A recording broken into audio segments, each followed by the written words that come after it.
Friends, welcome to my channel. आज मैं class 8th का एनसीईआरटी का 6 चैप्टर जंतु में जनन पढ़ेंगे। पूरी फुल समरी मैंने कलेक्ट कर रखी है और डिटेल में फिर और अपन बाद में पढ़ लेंगे, बट जो भी इम्पोर्टेंट वर्ड बुक में सारे मैंने ले रखे हैं। जब कोई जीव अपने जैसे शिशु को जन्म देता है उसे जनन कहते हैं। जनन क्यों करते हैं? क्योंकि अपनी जाति की निरंतरता और उत्तरजीविता बनाए रखने के लिए आवश्यक होता है। नर और मादा युग्मक के संलयन को निषेचन कहते हैं। निषेचन दो प्रकार के होते हैं, बाह्य निषेचन और अंतर्निषेचन। जो बाह्य निषेचन होता है वो किस में होता है? मेंढक में। निषेचित अंडाणु को युग्मनज कहते हैं। अगर कि उसमें पूरा निषेचन हो चुका है तो उस अंडाणु को युग्मनज कहते हैं।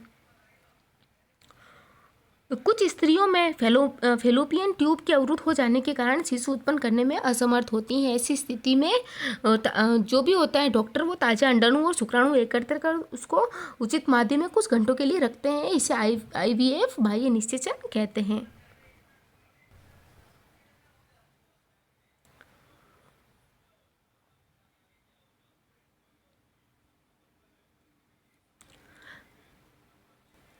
निषेचन होने पर उसे 1 सप्ताह तक विकसित किया जाता है, जिसके पश्चात उसे माता के गर्भ में स्थापित कर दिया जाता है। इस प्रकार हमें शिशु को परखनली शिशु कहते हैं। शुक्राणु में पूंछ उसे गति करने के काम आती है। शुक्राणु में जो पूंछ पाई जाती है पीछे की साइड, वो शुक्राणु को गति के लिए आवश्यक होती है। वह निषेचन जो मादा के शरीर के अंदर होता है उसको आंतरिक निषेचन कहते हैं, जैसे कि मनुष्य, गाय और कुत्ते। वह निषेचन जिसमें नर और मादा युग्मक का संलयन मादा के शरीर के बाहर होता है उसको कहते हैं बाह्य निषेचन, जैसे कि मेंढक, मछली और जलीय जीव। जो भी जलीय जीव होते हैं उसमें बाह्य निषेचन होता है। युग्मनज लगातार विकसित होकर इसकी कोशिकाएं समूहीकृत होने लगती है तथा विभिन्न उत्तकों और अंगों का निर्माण करती हैं, और सारे अंग और उत्तक निर्माण हो जाए तो उस संरचना को अपन भ्रूण कहते हैं।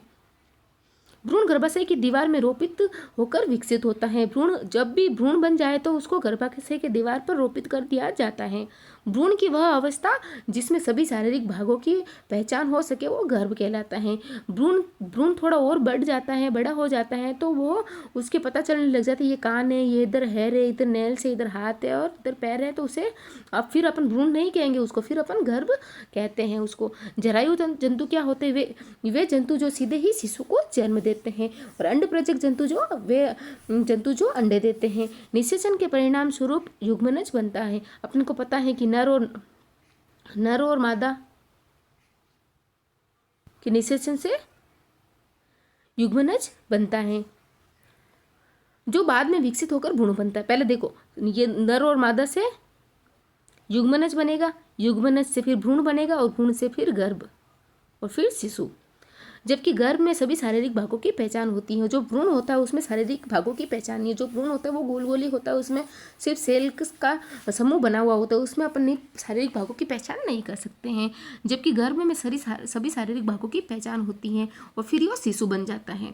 हाइड्रा में अनेक मुकुल निकले हुए होते हैं, अर्थात छोटे छोटे उभार निकले हुए होते हैं, जिससे नए जीव की उत्पत्ति होती है। इन उभार को मुकुल कहते हैं। हाइड्रा में मुकुल से नए जीव विकसित होता है और इस प्रकार के जनन को अपन मुकुलन कहते हैं, अर्थात छोटे से उभार से नया जीव बन जाना। जैसे ये देखो हाइड्रा है, तो यहाँ पे धीरे धीरे इसका ये छोटा सा बन जाएगा और फिर यहाँ से ये अलग हो जाएगा और अपना नया बना लेगा। जो मेंढक होते हैं वो अंडे देते हैं और ये अंड प्रजक जंतु कहलाते हैं। इनमें बाह्य निषेचन होता है। मादा मेंढक पानी में अंडे देते हैं जो तैरते रहते हैं और जिस पर नर मेंढक शुक्राणु गिरा देते हैं, इससे अंडों का निषेचन हो जाता है, इसीलिए इनको बाह्य निषेचन कहते हैं। निषेचित अंडा विकसित होकर आरंभी टेडपोल बनाता है। पहले जो भी निषेचित अगर अंडा है तो वो पहले निषेचित अंडा होता है वो टेडपोल बनाता है, टेडपोल बन जाता है तो फिर वो युवा टेडपोल में परिवर्तित हो जाता है और फिर वो मेंढक में परिवर्तित हो जाता है, अर्थात उसका कायांतरण हो जाता है। अमीबा जैसे एक कोशी के जीव में जनन द्विखंडन द्वारा। अमीबा में अपन ने पढ़ा था ये स्वतंत्र रहता है, एक कोशी के जीव होता है और एक यूकेरियोटिक होता है। ये इसमें कैसा होता है और विसरण द्वारा इनका श्वसन होता है, और इसमें जनन कैसा होता है? द्विखंडन होता है। द्विखंडन में जीव केंद्रक सहित 2 भागों में बढ़ जाता है। जैसे भी ये केंद्रक है, इसमें 2 केंद्रक 2 खड्डों में 2 इसमें खड्डों में बच जाएगा और ये दोनों अलग अलग बन जाएंगे। इस प्रकार एक जनक दो अमीबा बना लेते हैं। इस प्रक्रिया को अपन द्विखंडन कहते हैं, मतलब एक के दो खंड बन जाना। जो भी जंतु होते हैं, जंतु में जनन जाति की निरंतर और उत्तेजित बनाए रखने के लिए जनन आवश्यक होता है। मनुष्य में जनन प्रक्रम का पहला चरण शुक्राणु और इनका संलयन होता है। जो भी निषेचन होता है कैसा होता है, देखो शुक्राणु और अंडाणु से मिलने से निषेचन होता है, और निषेचन से फिर युग्मनज बनता है। लार्वा का कुछ उग्र परिवर्तनों द्वारा वयस्क में बदलने की प्रोसेस को कायांतरण कहते हैं। जनन की वह जो भी मेंढक होता है उसका टेडपोल से सीधा उसका वयस्क में बदलना कायांतरण वाला प्रोसेस से ही बदलता है। जनन की वह प्रक्रिया जिसमें एक ही जनक नए जीव को जन्म देता है उसको अलैंगिक जनन कहते हैं। मतलब एक ही जनक के द्वारा नए जीव की उत्पत्ति होना अलैंगिक जनन कहलाता है। और जो लैंगिक जनन होता है उसमें नर और मादा उपस्थित होते हैं। जंतु में अलैंगिक जनन दो विधियों से होता है, एक तो मुकुलन द्वारा और द्विखंडन द्वारा। मुकुलन से क्या है, छोटा सा उबार बन जाएगा और वो फिर अलग होकर नया जीव बना लेता है। और द्विखंडन में क्या होता है, जो केंद्रक होता है वो दो भागों में बढ़ जाता है और दोनों भाग सेपरेटली अपने आगे बढ़ते रहते हैं और नए दो अमीबा में परिवर्तित हो जाते हैं। क्वेश्चन है कि जनन क्या है, ये क्यों जरूरी है। जब कोई जीव अपने जैसे शिशु को पैदा करते हैं उसे जनन कहते हैं और अपनी जाति की निरंतरता बनाए रखने के लिए और उत्तरजीविता बनाए रखने के लिए जनन आवश्यक होता है। जो निषेचन कितने प्रकार का होता है, दो प्रकार का, बाह्य और अंतर। जो बाह्य निषेचन वो तो मेंढक में और जलीय जीवों में होता है। अंतर निषेचन मनुष्य और कुत्ते और बिल्ली। युग्मनज किसे कहते हैं, निषेचित अंडाणु को युग्मनज कहते हैं। जैसे कि ये मेल प्लस फीमेल के, ये शुक्राणु और अंडाणु मिलके युग्मनज बनाते हैं, अर्थात इसमें निषेचन हो सका है। ये दोनों मिल चुके हैं, मिलने के बाद जो भी उनको निषेचित अंडाणु जो भी होगा उसको युग्मनज कहते हैं। क्योंकि मेन तो अंडाणु होता है, फिर शुक्राणु यहाँ आके इसमें मिल जाता है और जो भी अंडाणु होगा वो अंडाणु निषेचित अंडाणु होता है और ये युग्मनज कहलाता है। परकनरी शिशु क्या है, कुछ स्त्रियों में फैलोपियन ट्यूब के अवरुद्ध के कारण शिशु उत्पन्न करने में असमर्थ होती है। ऐसे में डॉक्टर क्या करते हैं कि अंडाणु और शुक्राणु, दोनों के अंडाणु और शुक्राणु को कुछ घंटे के लिए एक साथ रखते हैं और फिर उसमें इस क्रिया को अपन IVF बाह्य निषेचन कहते हैं। निषेचन होने के बाद उनको एक सप्ताह तक भारी विकसित कर दिया जाता है और फिर माता के गर्भ में रोपित कर दिया जाता है।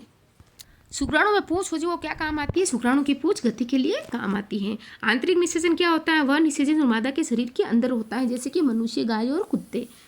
बाह्य निषेचन मेंढक में होता है और जलीय जीवों में होता है, मछलियों में होता है। इसमें क्या होता है, नर और मादा युग्म का संलयन मादा के शरीर से बाहर होता है। भ्रूण किसे कहते हैं, युग्मनज लगातार विकसित होकर कई कोशिकाओं का समूह होता है वो भ्रूण कहलाता है। देखो इसमें यह है कि मेल और फीमेल, ये मेल और या फीमेल, ये दोनों मिलके ये बन जाता है, ये होगा अपना युग्मनज। जो क्या होता है, निषेचित अंडाणु। ये युग्मनज हो गया। युग्मनज किस में बनेगा, जो भी इसमें इसमें बहुत सारे छोटे छोटे विभाजन हो जाएंगे, इसको ही अपन भ्रूण कहते हैं। और इसमें फिर किसी का कौन सा पैर है, कौन सा हाथ है, कौन सी आइज है, ये पता चलने लग जाएगा तो उसको भ्रूण कहते हैं, नहीं गर्भ कहते हैं। ये है भ्रूण, ये भ्रूण और ये है गर्भ।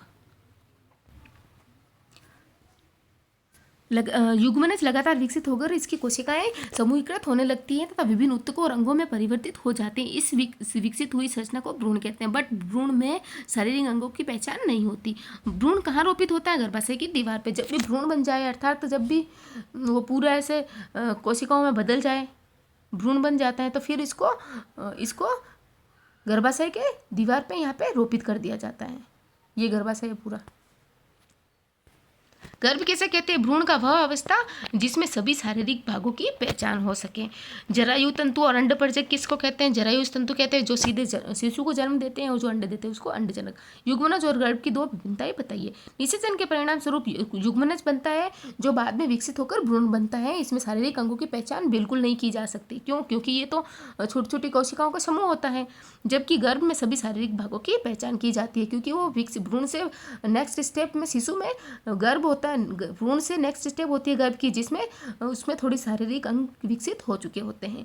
मुर्गी के अंडे को चूजा बनने में कितना समय लगता है? 3 सप्ताह। मुकुल किसे कहते हैं? ये हाइड्रा में पाए जाता है। जो हाइड्रा में साइड में छोटे से उबार निकल जाती है और जो उबार होती है वो फिर बड़ी होकर अलग हो जाती है और नए जीव को बना लेती है। मुकुलन क्या होता है? हाइड्रा में मुकुल से नए जीव की विकसित होता है और इस प्रकार के जनन को मुकुलन कहते हैं। जो मुकुलन है और ये क्या है? ये अलैंगिक जनन है। इसमें एक ही जीव अपने नए जीव को बना देता है। मेंढक का जीवन चक्र का वर्णन करो। मेंढक अंडे देते हैं और अंडपरजक जंतु होते हैं, इससे बाह्य निषेचन होता है। मादा मेंढक पानी के अंदर अंडे देती हैं और तैरते रहते हैं। उसके ऊपर नर मेंढक अपने शुक्राणु गिरा देते हैं और इससे अंडों का निषेचन हो जाता है और निषेचित अंडा विकसित होकर टेडपोल बना लेता है और टेडपोल से कायांतरण से परिवर्तन होकर युवा मेंढक बन जाता है। द्विखंडन किसे कहता है? ये अमीबा में जनन की विधि होती है। अमीबा जैसे एक कोशिकीय जीव में जनन द्विखंडन द्वारा होता है, अर्थात केंद्र का 2 भागों में बंटना। सजीवों के लिए जनन क्यों महत्वपूर्ण है? क्योंकि अपनी स्पीसीज, अपनी जाति की और निरंतरता और जीविता बनाए रखने के लिए। निषेचन का प्रक्रम बताइए। मनुष्य में जनन प्रक्रम का पहला चरण शुक्राणु और अंडाणु का संलयन होता है।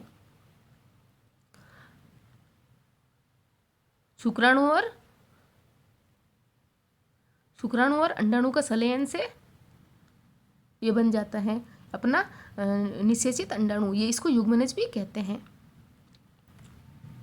फिर इससे युग्मनज से क्या बनेगा? फिर बनेगा अपने भ्रूण, मतलब बहुत सारी सेल्स में बढ़ जाता है। फिर भ्रूण से बनेगा गर्भ, गर्भ से फिर बनेगा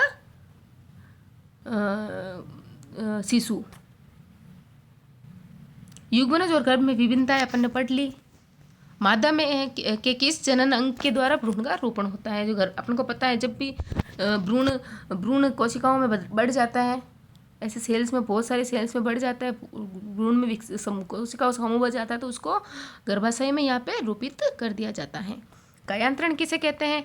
ये लार्वा की कुछ उग्र परिवर्तनों द्वारा लार्वा का वयस्क में परिवर्तन होना ही कायांतरण कहलाता है। जैसे कि टेडपोल का वयस्क मेंढक में परिवर्तित होना। अलैंगिक जनन क्या होता है? एक ही जंतु के द्वारा नए जीव को जन्म देना अलैंगिक जनन कहलाता है। इसमें 2 प्रोसेस है। मुकुलन द्वारा, मतलब एक हाइड्रा होता है, उसके शरीर में छोटा सा उबार हो जाता है और फिर वो बड़े होकर कट जाता है तो दूसरा हाइड्रा बन जाता है। द्विखंडन अमीबा में पाया जाता है। ये एक कोशिकीय जीव होता है और ये उसका केंद्रक 2 भागों में बढ़ जाता है और 2 अमीबा बना लेते हैं। आंतरिक निषेचन, बाह्य निषेचन अपन ने पढ़ लिया।